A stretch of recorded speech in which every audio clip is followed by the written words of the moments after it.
In 1964, California realtors sponsored billboards across the state advocating for freedom of choice. But realtors weren't lobbying for freedom of religion or freedom of speech. They were advocating for the freedom of property owners to deny housing to blacks, Latinos, Asians and other non-whites.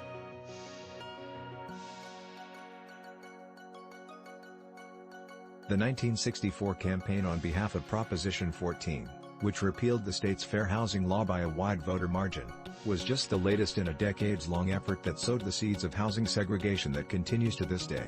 The real estate industry, and the Realtors Association basically see.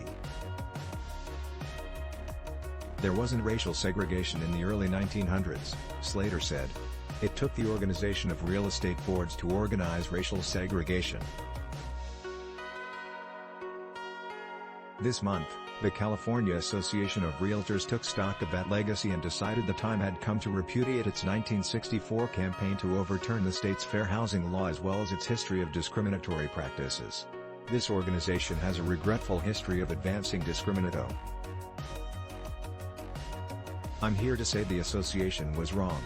We not only apologize for these practices, we strongly condemn it. The announcement culminated an emotional gut check that began earlier this year when several Bay Area members of the association's diversity committee called for an apology, Katrina said.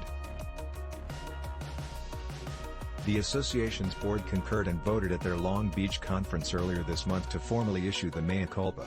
We've been working on this for a while, Katrina said.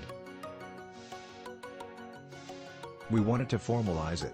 The California Realtor apology is part of a larger, nationwide reckoning realtors are having with their industry's role in promoting racial segregation since the early 1900s.